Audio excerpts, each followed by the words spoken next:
Hey, what's up, guys? Tugi here, back again with another episode of Draft to Glory, and it is time to begin the sim on the 2031-2032 season.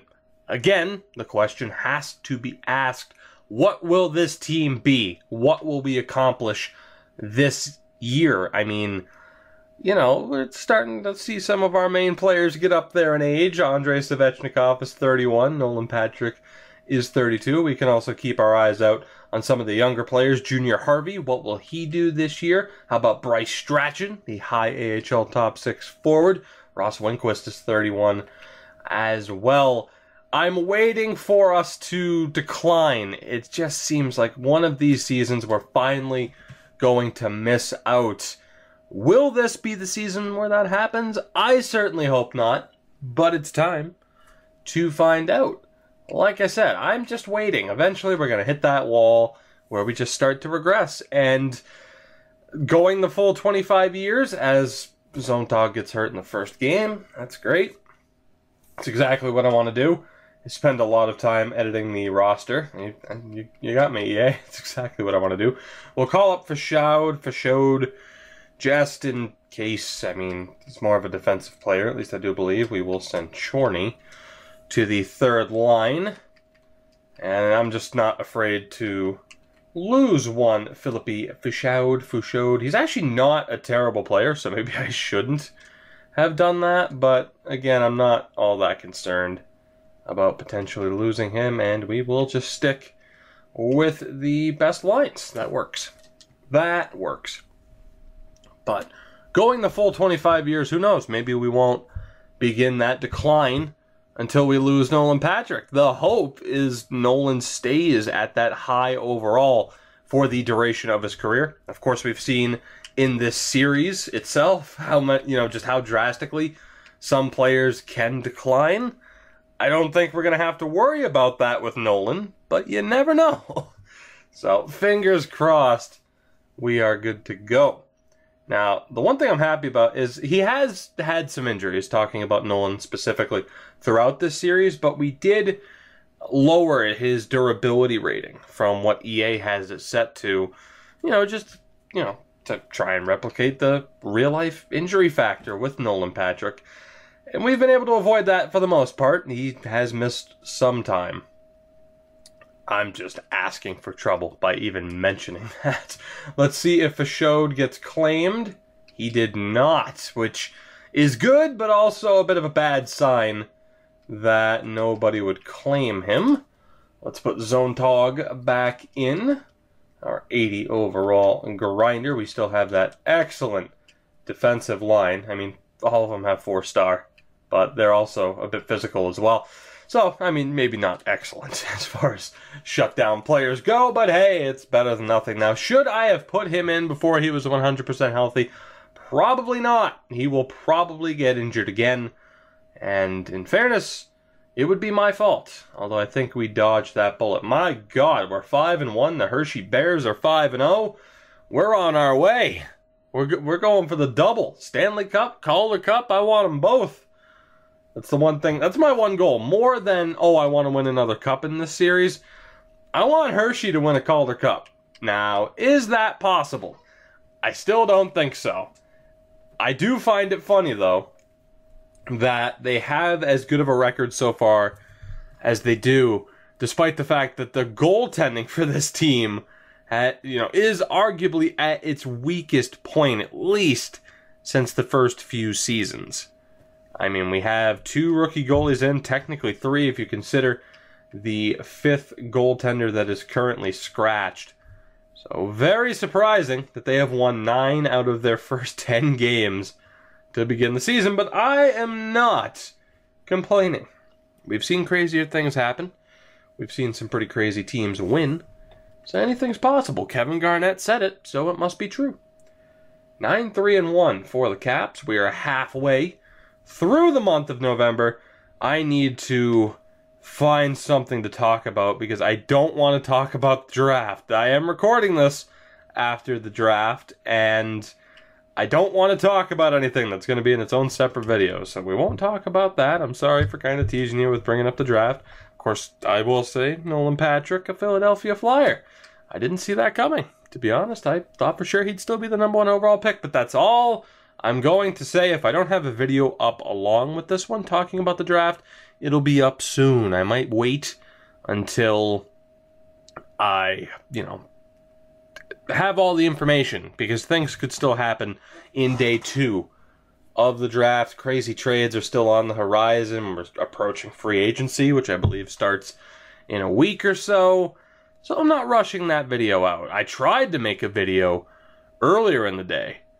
And again, I won't talk about those details, but needless to say, it was a bit difficult to make a video without the fear of something else, major going down. So let's see here. We need to scout the Liga defense, and we'll only go for a week. We haven't had to worry about unsigned players in this series. 14-5-2 and 14-3-2 for the Hershey Bears. Both squads doing extremely well so far. Whether or not we can keep that up for the entirety of the season, well, that's a different story, isn't it? But the main thing with this episode is setting up the scouting and doing the scouting the way that we are. It's gonna cut into the video time. Bob Miura, wasn't he one of ours? No, he wasn't. 6th round pick of Carolina. I thought he was one of ours. Wasn't that the name of our enforcer that was a 36 overall that I ended up trading? I don't remember. He's actually not a bad offensive defenseman with the 89 offensive awareness, but we can't do it. This is not the series for waiver claims, unfortunately. I was tempted to maybe break that rule, just because, we've already won the cup, and we can, we don't have to go, extreme with the rules, but nope, we will hold off. And as it is, we're doing all right without him. Again, I am tempting fate and jinxing the hell out of myself. But that's okay. That's okay. I'm not concerned. I ain't afraid of no ghosts. We're going to be good to go here. It's going to be a very strong season for Washington. I am calling it now. It's going to be a strong season for Hershey as well, although the losses are starting to add up for both teams. But 20 wins make that 21 for the Caps. I don't know how. I mean, yes, we have Stephen Quirk. We have Nolan Patrick. But overall, the team still isn't great. As a whole, the team still isn't great. Our bottom 6 is pretty weak. Our second and third pairing defense is pretty rough. We do have an elite goaltender. Maybe he's been the difference as Fischaud gets injured again. I don't care, though. I'm going to keep going best lines. If he keeps getting hurt, whatever. The team's doing all right without him. And, man, the scouting. I wish you could just kind of cue it up. That's not something I'm like, oh, EA definitely needs to add this. But if you could be like, okay, scout Germany for a week, scout this, and this, and then it would just do that for you, and you wouldn't have to keep going back and saying, oh, I want to scout here now. That would be an absolute convenience addition, to the game. That wouldn't be anything completely necessary. I'm just throwing ideas out there. We're just spitballing a little bit, because I have nothing to talk about, as I have established. But thankfully, the team's winning, so it's at least somewhat interesting to be like, hey, we won again, although we didn't. We just got smashed by Columbus. We did beat Winnipeg 4-1, though, so that's good. No trade offers in a while. Yep, that's 100% intentional. 7-2 win over Colorado. Man, Colorado, and you know what? We're not even going to talk about Colorado. Screw the real-life Avs. Stephen Quirk just went down with post-concussion syndrome until March 11th.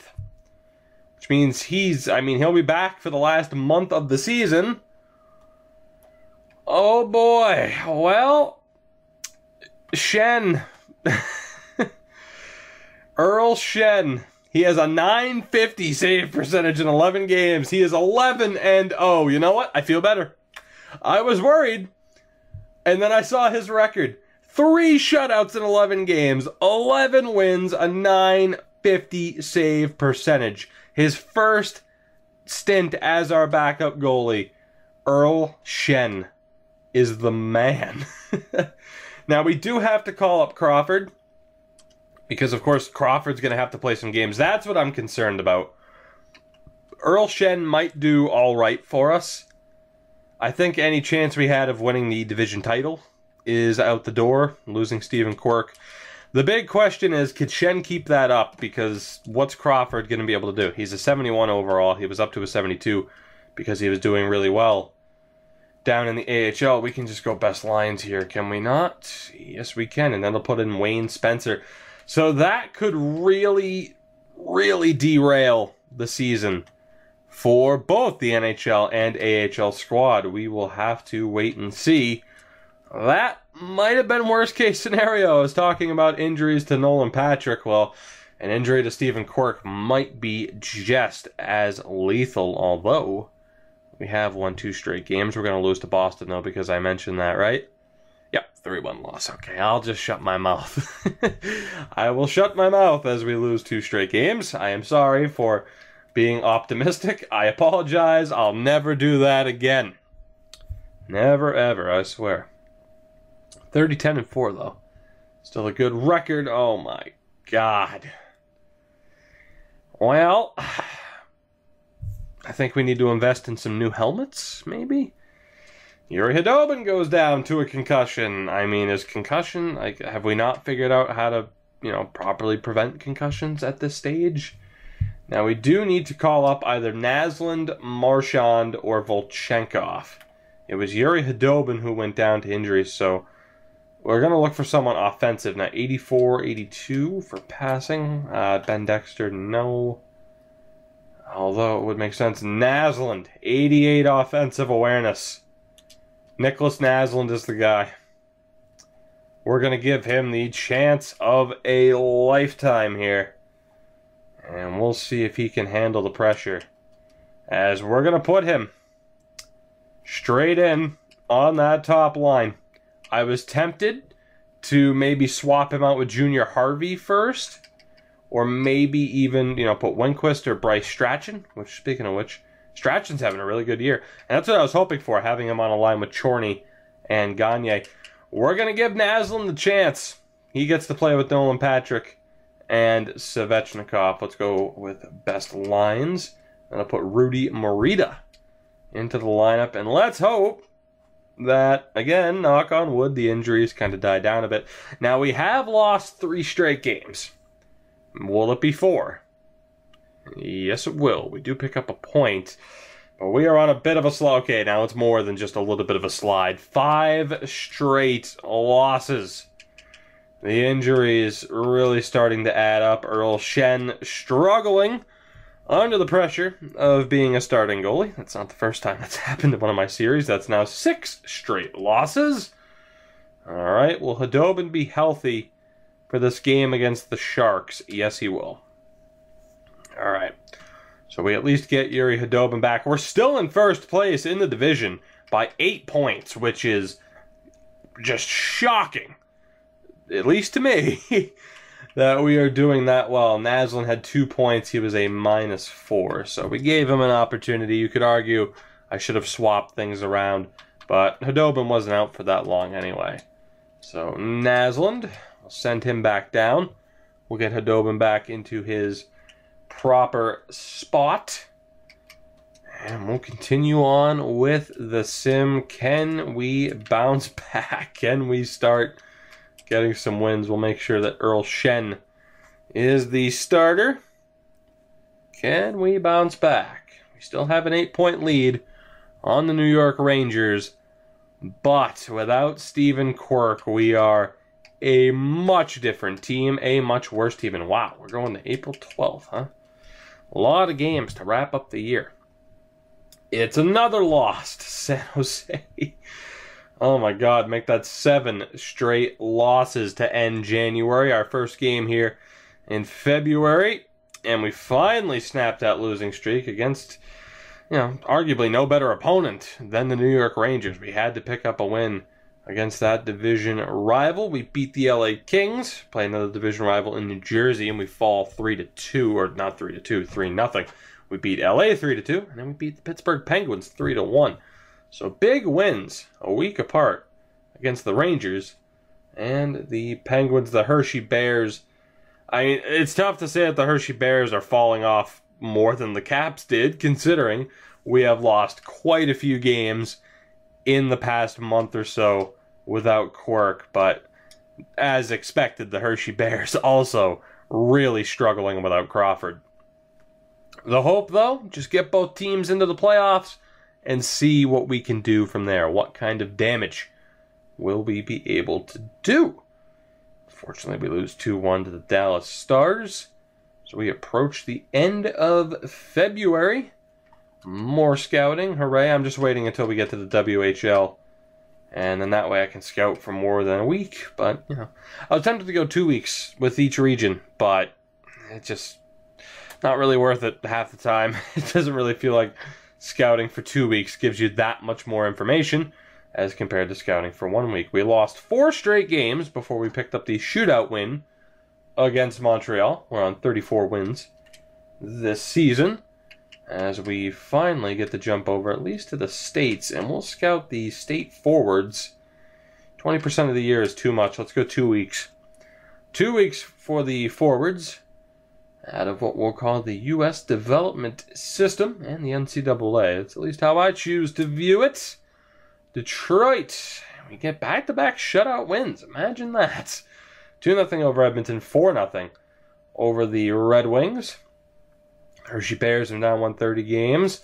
Another 4-0 shutout win. All right, we're at least doing somewhat well. Stephen Cork is nearly back. My God, I mean, then we lose 3-0 to Calgary. Cork is 100% healthy. Oh, happy day. We have a 5-point lead on Pittsburgh, which just goes to show what a great start to the season we had. Earl Shen down. I mean, in fairness, my God, Earl Shen still has a .940 save percentage.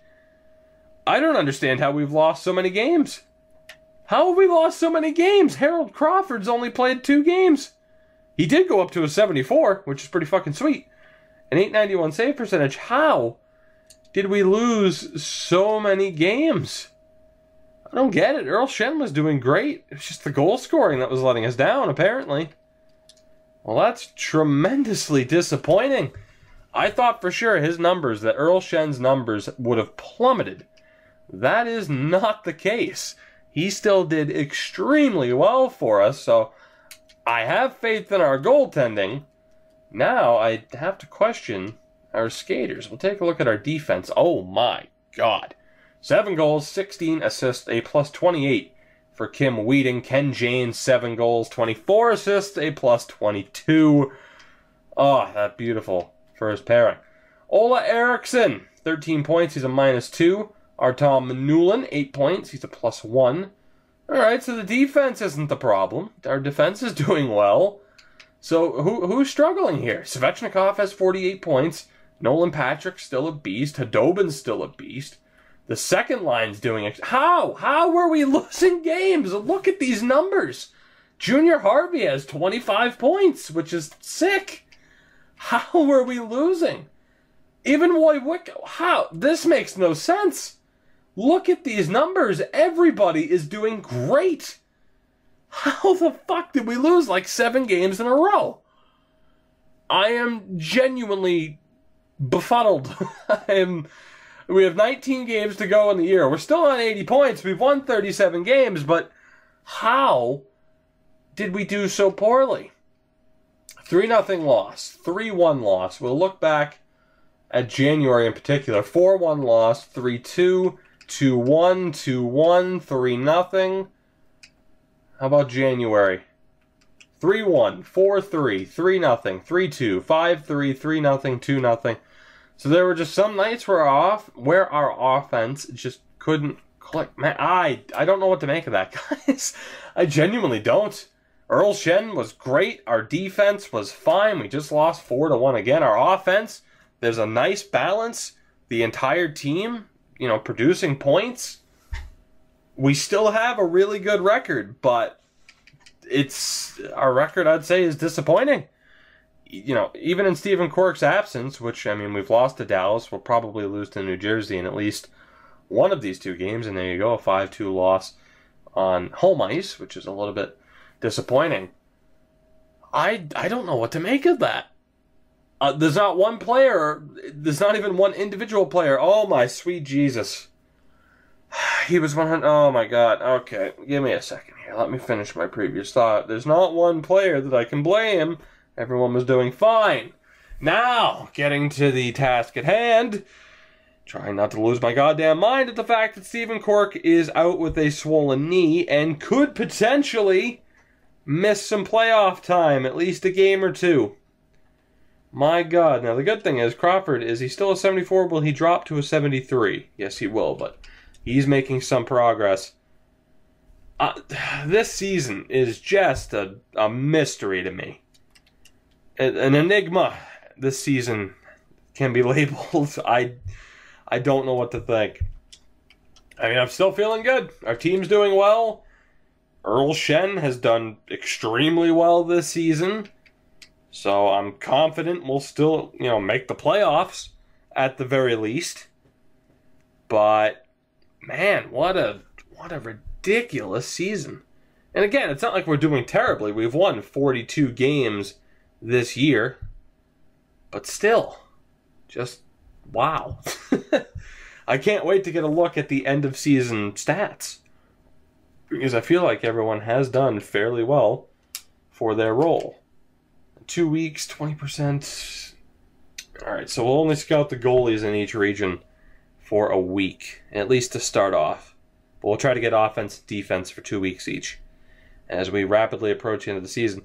Cork wasn't due back until the 17th, I believe, so there's a strong chance he'll miss the first 2 games of the first round, as we're picking one hell of a time to go on another massive losing streak. We did beat Minnesota 7-1. We lost another game to Philly. Picking a hell of a time. We're going to miss out on the div title. Yeah, there's no way we're winning the div title. Too many losses. At the worst possible time. That massive losing streak in January. And again, more losses. And Rudy Yell goes down to a concussion. He's out for a month, which means we got to make it to the second round, arguably the third round. Oh my God. What a promising season that is just disappearing. That's the only way to put it. Now, Rudy O is a center, so we are going to have to call up Pierre Marchand, which is fine, but damn, man. Actually, wait, Rudy L. Well, yeah, I mean, Rudy L was more of an offensive. All right, so here's what we'll do. We'll swap out Chorney. So we'll have Marchand in, and then we'll put Chorney in, and he'll take over for Rudy L's lines. We'll do it that way, since he's actually a playmaker. But, damn. That's the only thing I can say. Injury is adding up at the worst possible time. The losing streak at the worst possible time. And I can't say I'm all that optimistic at the moment. Now, it does say Stephen Cork's healthy. Will he be healthy for the first game? It remains to be seen. The Rangers do have more wins than us, but we do have the 9 overtime losses. What's our record? 97 points, and we play the Rangers in the last game of the season. Oh my God, just don't lose.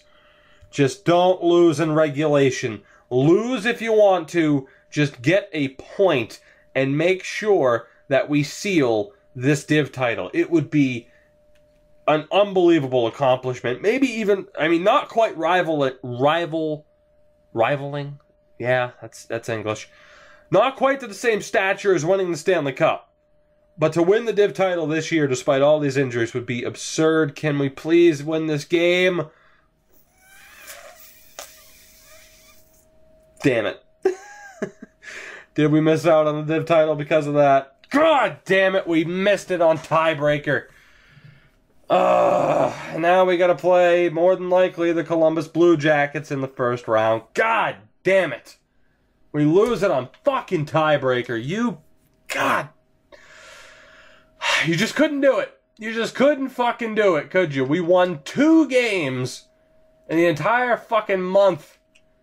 God, I wanted that div title so bad despite all these injuries. That is incredibly frustrating. The good news is, before we head into our round 1 matchup against Columbus, we do regain Stephen Cork, which is nice. Way to go, Boston, beating the Rangers in Game 1. Fuck the Rangers. God damn. Anyway, the good news is, like I said, Steven Quirk is back. The question is, can he stay healthy? The good news for Hershey as well, they'll be getting Crawford back as they look to make the playoffs. We'll check the standings for them in a moment. Of course, I do want to take a look at our team stats and everything before taking a look at the Blue Jackets lineup. So let's take a look at some stats here. First off, the Hershey Bears are currently in a playoff spot, but not by much. They have 3 games to go, but they are getting their starting goaltender back, which is very promising for them. Let's first take a look at the league-wide standings. Again, due to tiebreaker, it literally came down to the last game of the year. We finished with the same point percentage, but I believe regulation plus overtime wins was the difference maker. That's a major kick in the ass. We finished 9th in the league. Edmonton won the President's Trophy by 1 point. Goals for, we were, top half of the league, mid-table. That's not bad. Goals against, not bad at all. Wow. And that Shen deserves all the credit. The fifth lowest goals against per game number in the league. Our power play, not bad. 6th best in the league at 22.8%. Our penalty kill at 81% looks to have been about mid-table.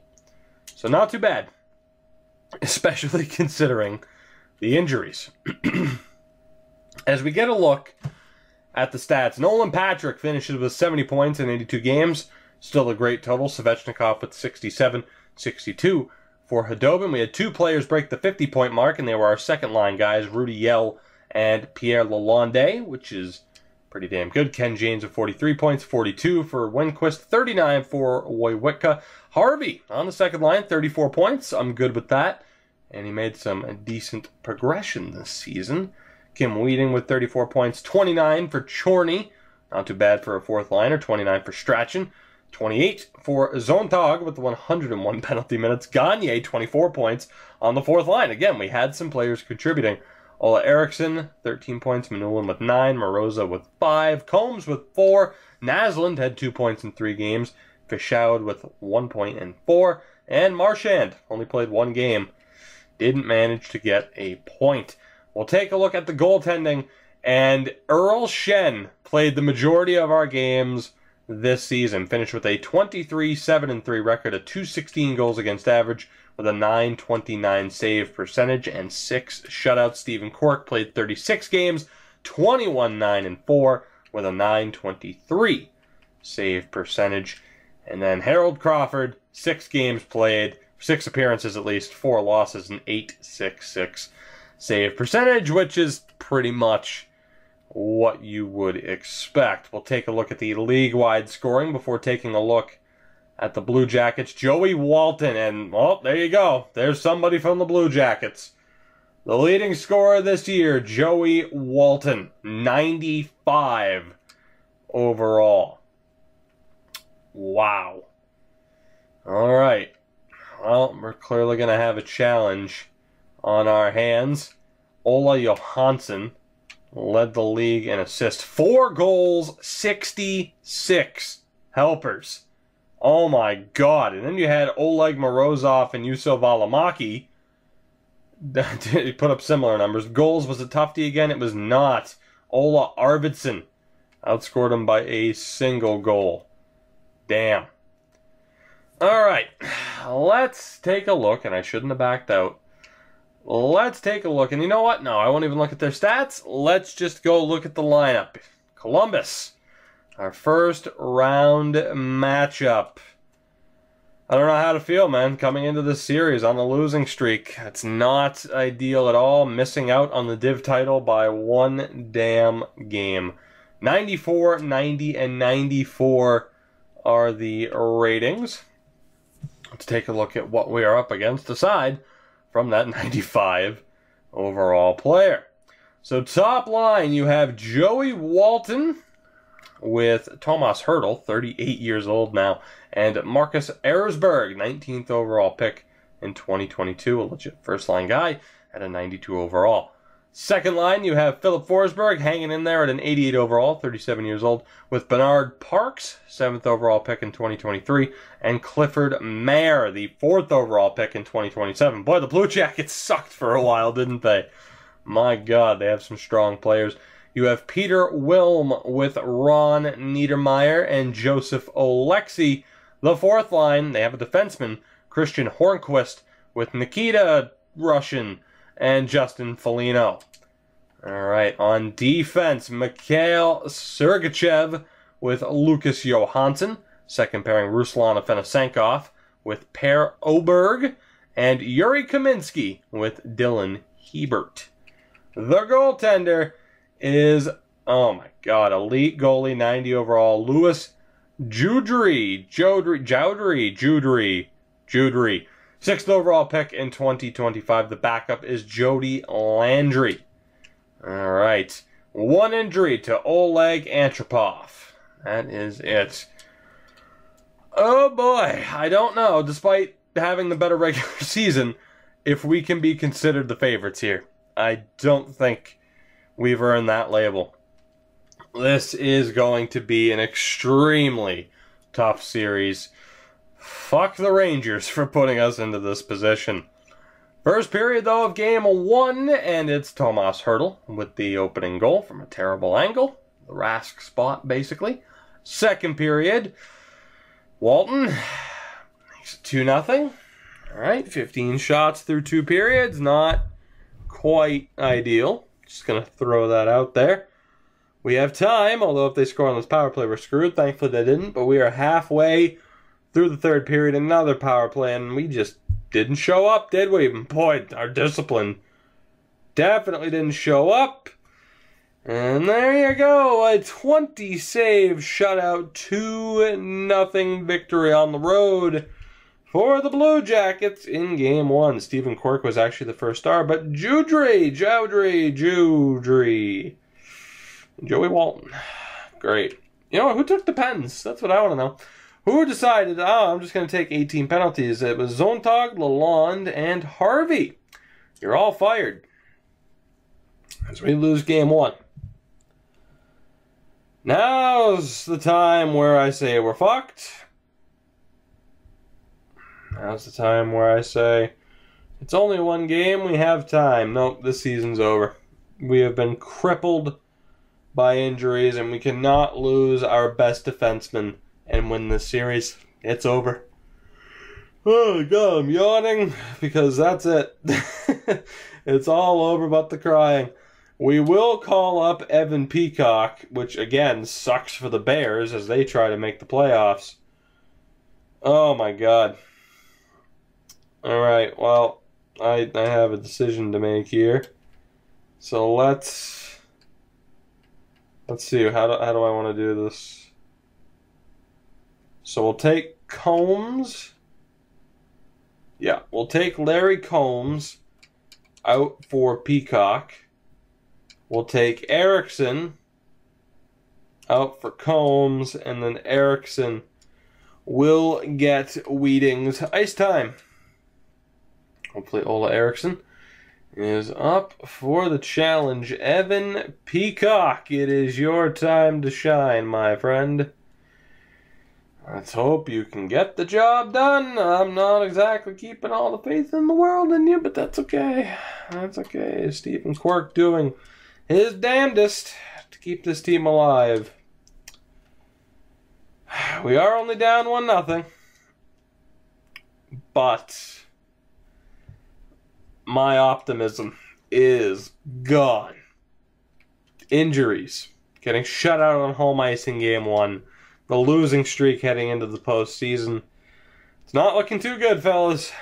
First period of Game 2, and at least we got on the board. It is Yuri Hedobin with the opening goal of Game 2. Second period, Mayer and Erzberg. Mayer scored from his side of the red line. Why does that happen so frequently? Third period. Good God, another goal from center ice. That happens way too much. Oh, God. I can't stop yawning now. I apologize. But that happens way too much in these playoff sims. And I imagine if you were to sim everything the regular way, it would continue to happen. We dropped game 2 by the score of 2-1. Stephen Quirk. I mean, he's doing his job, but guys, I think we're done for. We've run into a monster here, known as the Columbus Blue Jackets offense. And I don't think we have the answers. Again, I apologize for yawning, but man, I can't help it. I can't help it. Losses put me to sleep. What can we do here to try and keep this series alive? Pierre Marchand is not getting the job done. Volchenkov can't really play center. Philippe Fichaud can. And he'll probably be the guy. Yeah, let's swap out Marchand for Fichaud. Fichaud.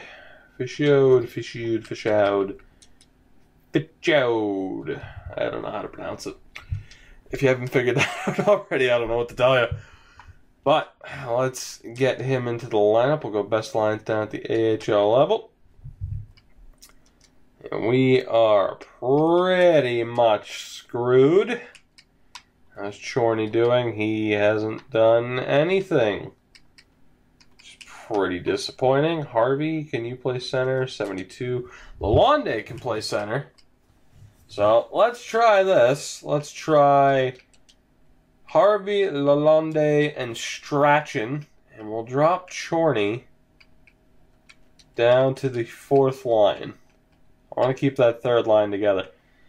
And we shall see what happens from there. We shall see. The series shifts to Columbus for games 3 and 4. If we lose this game, I'd forfeit game 4 if I could. Here we go. First period of game 3, and it's a goal apiece. Andrei Svechnikov. We're going to need a lot more of that, pal, if we stand a chance. Erzberg strikes again. We're tied at 1.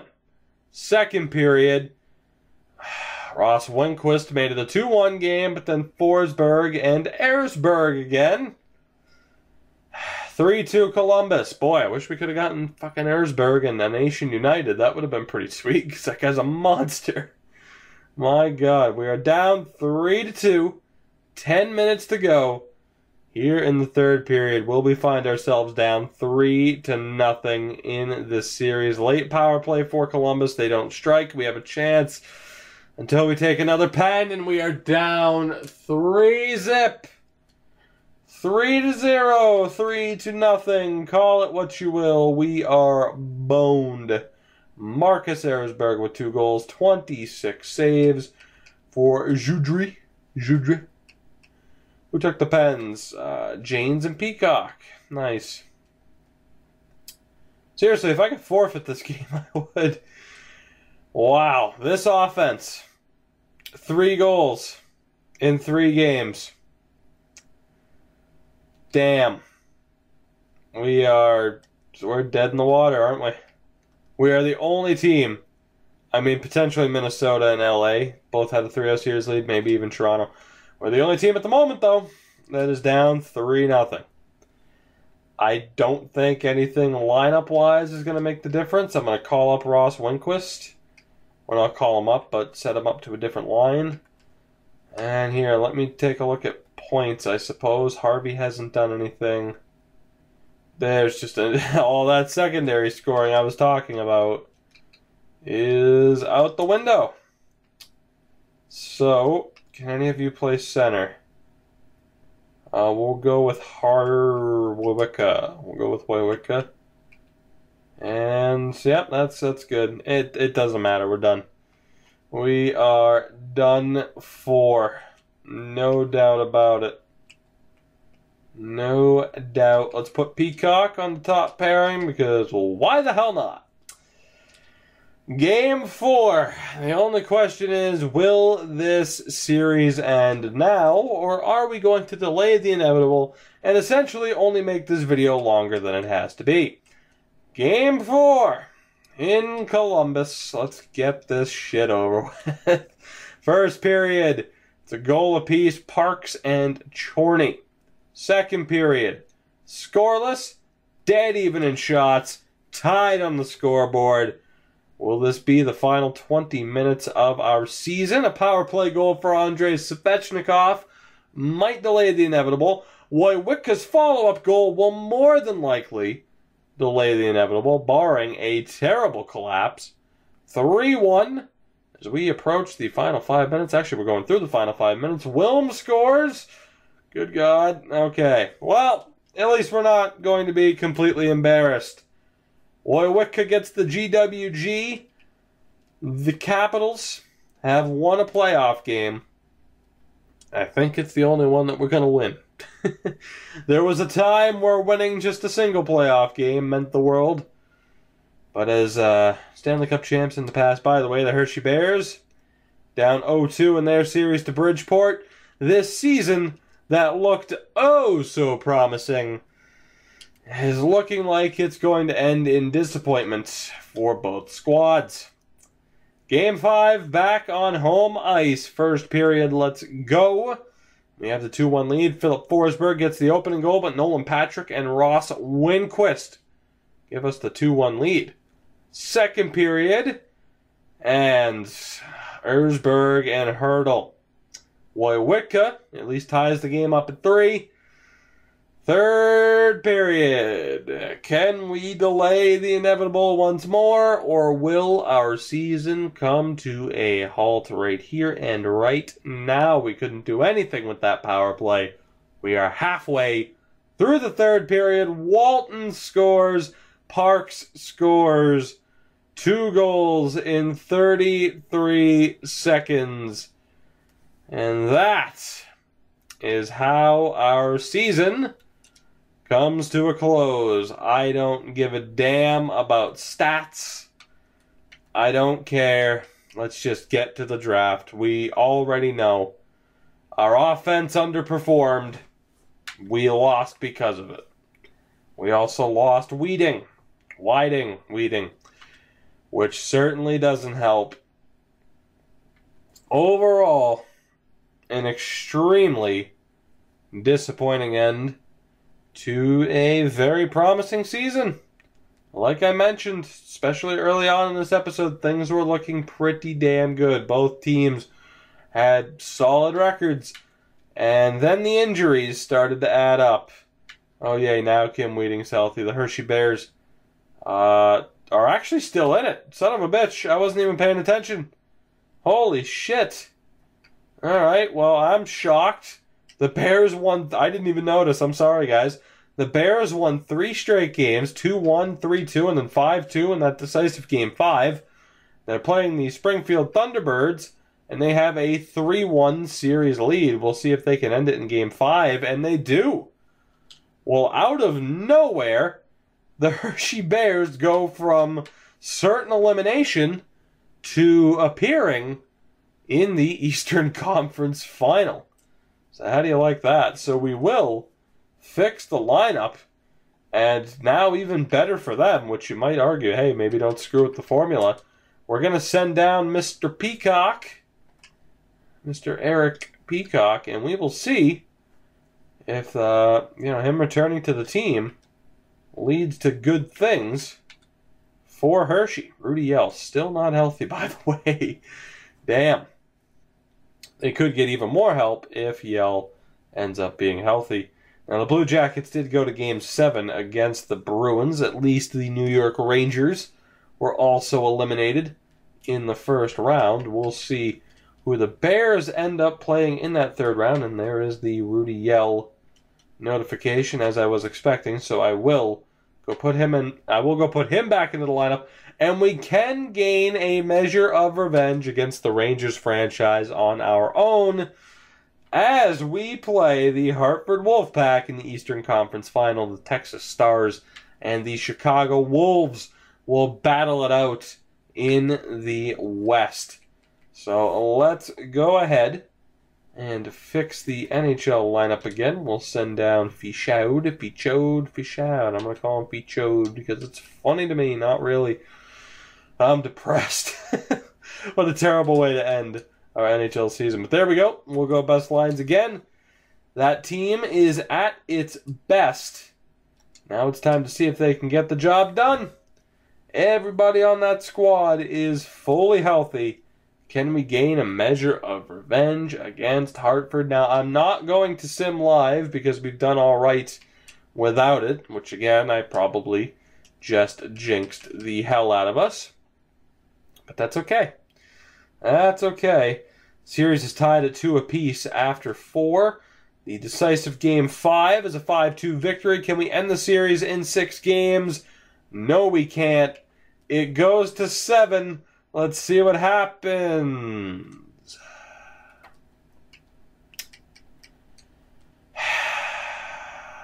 Well,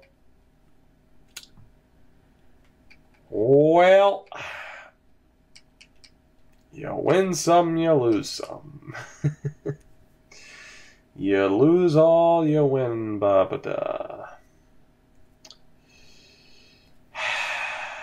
What a disappointing season. Now, thankfully, the Bruins and the Texas Stars ended up as champions, which is nice. Am I going to get the scout out WHL defense?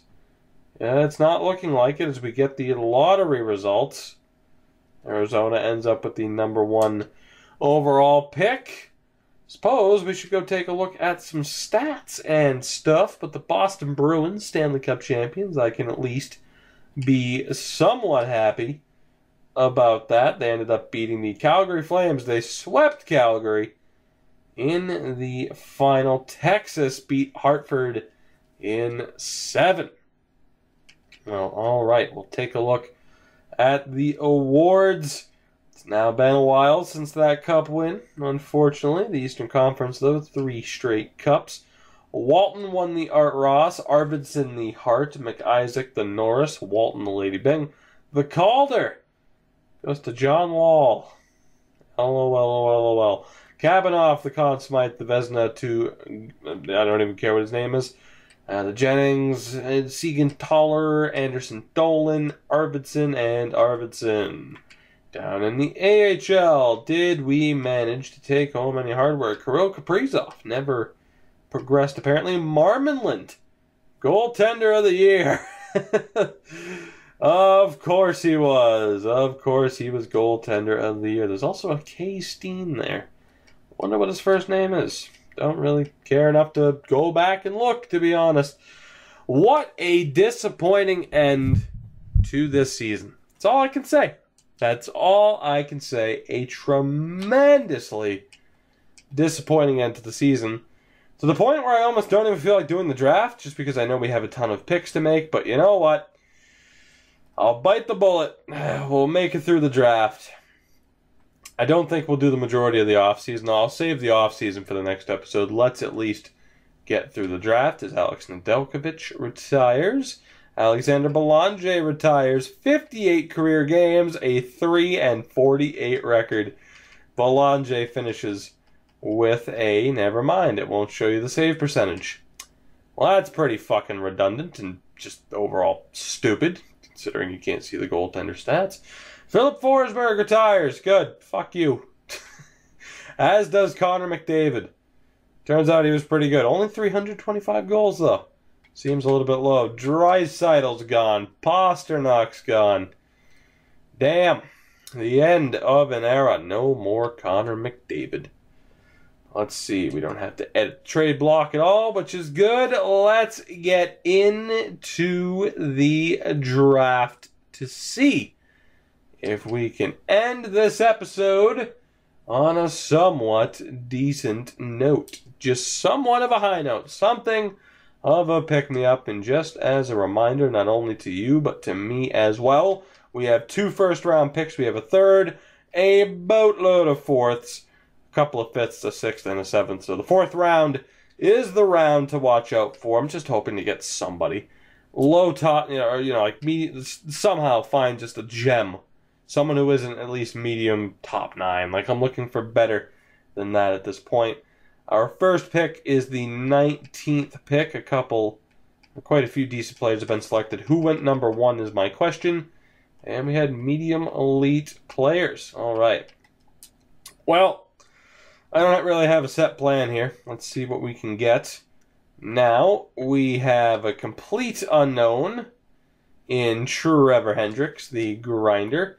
We have a goaltender, Steven Friesen, which we don't really need, but again, we know he'll have value.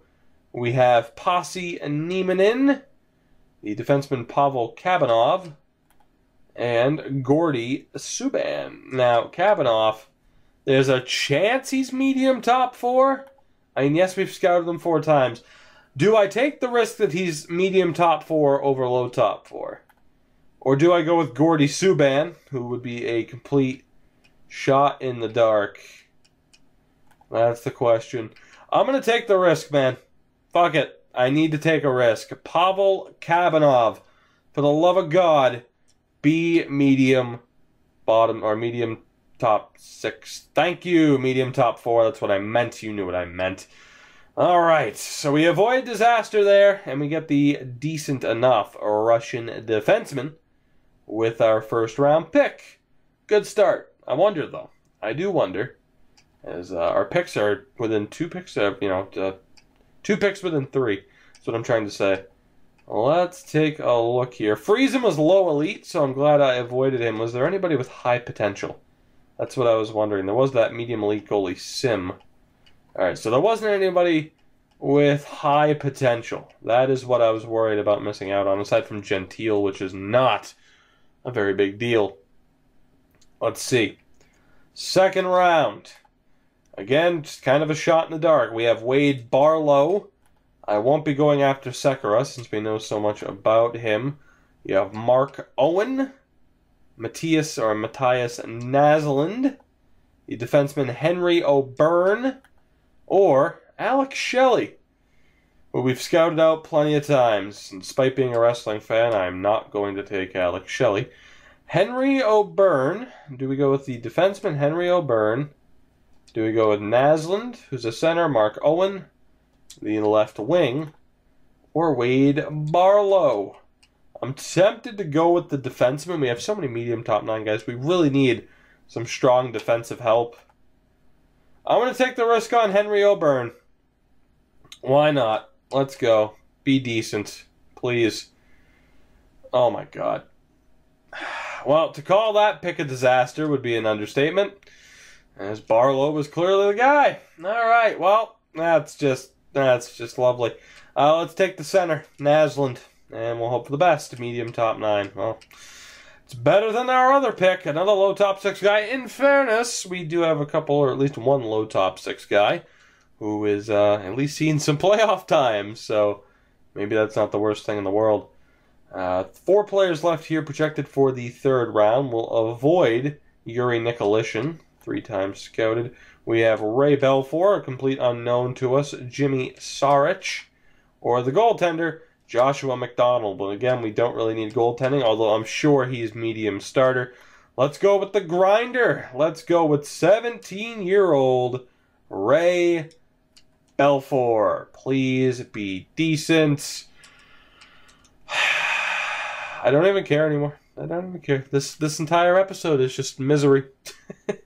So much promise, and it all went down the drain. Do I take the risk on Cullimore to be medium top 9? That's the question. You have Travis Lysak. Now, 1 time scouted, but listed as medium bottom 6. Is that a good sign? That's my question. Is that a good sign?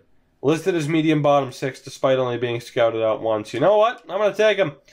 Lysak, the power forward. And he was at least medium top 9. I doubt we missed out on anybody incredible. And actually, he was the pick. So go figure.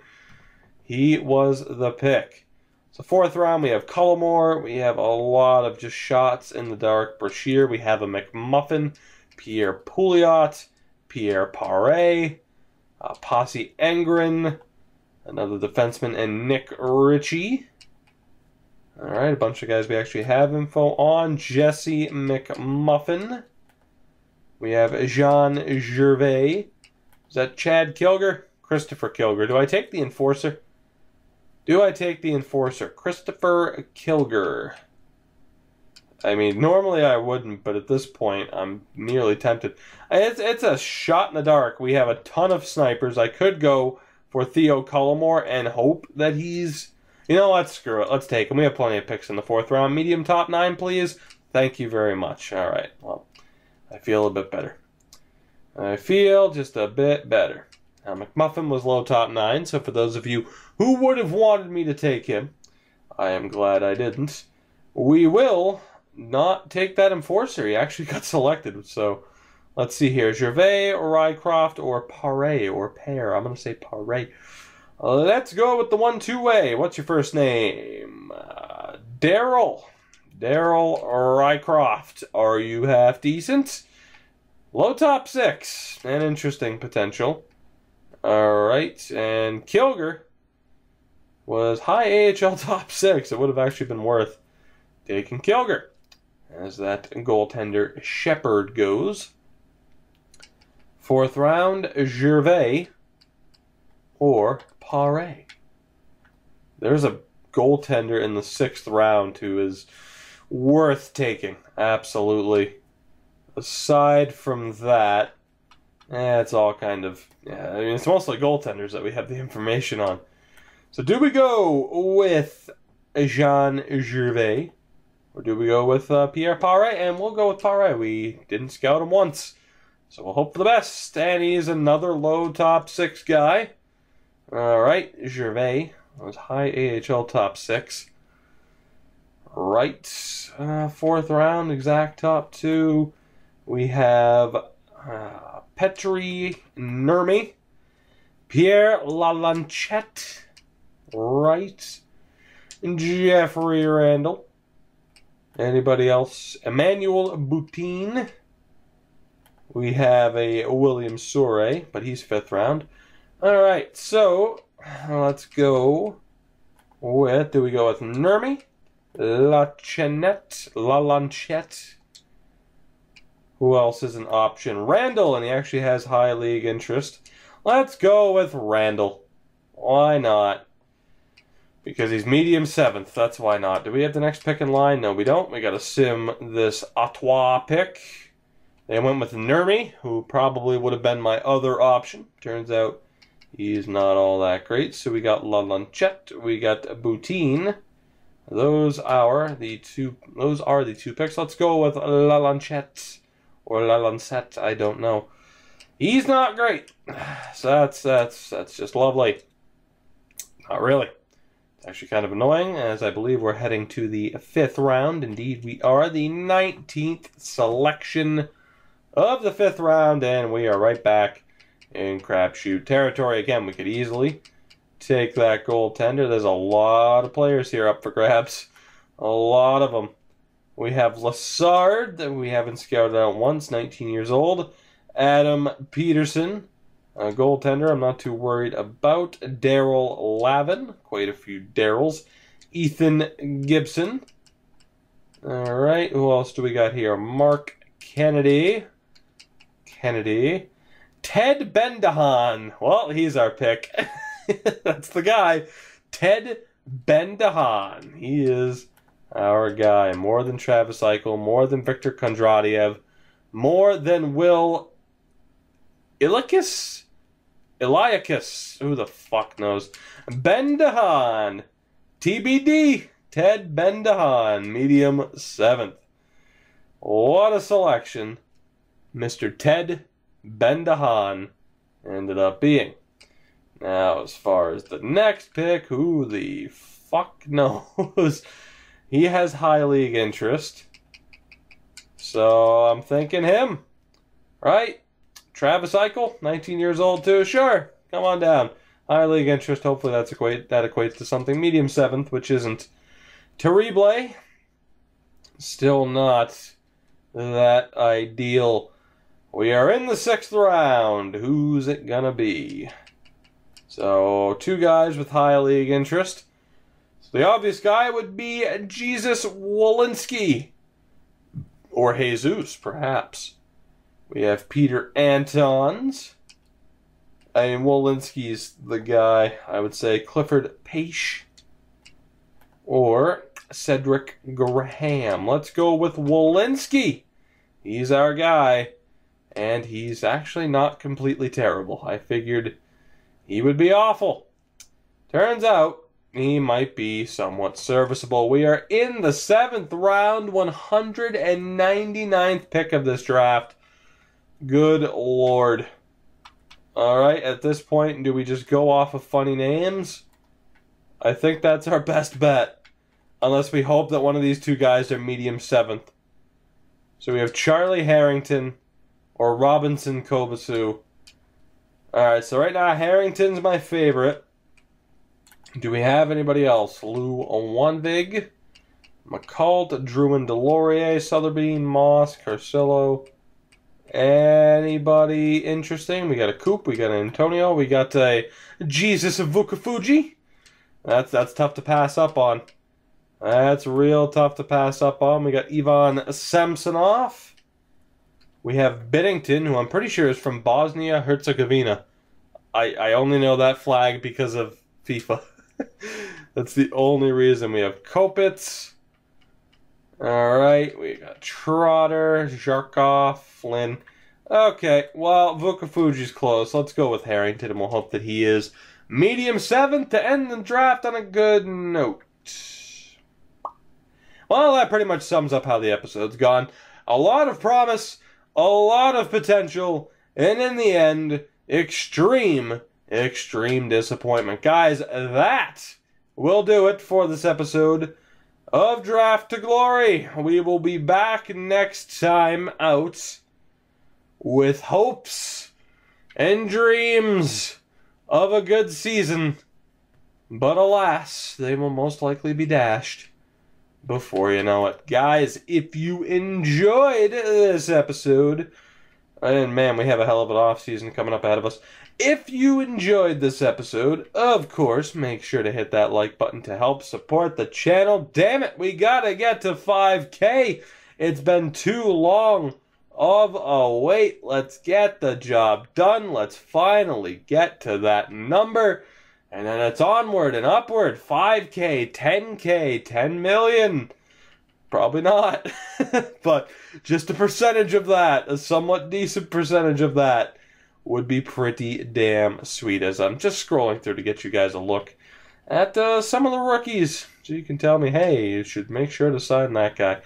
Anyway, again, if you enjoyed the video, make sure to leave a like to make sure that you don't miss what's next. Subscribe if you haven't already. Join the notification squad. And follow me on Twitter at Toogie24. I will see you guys in the next episode of Draft to Glory.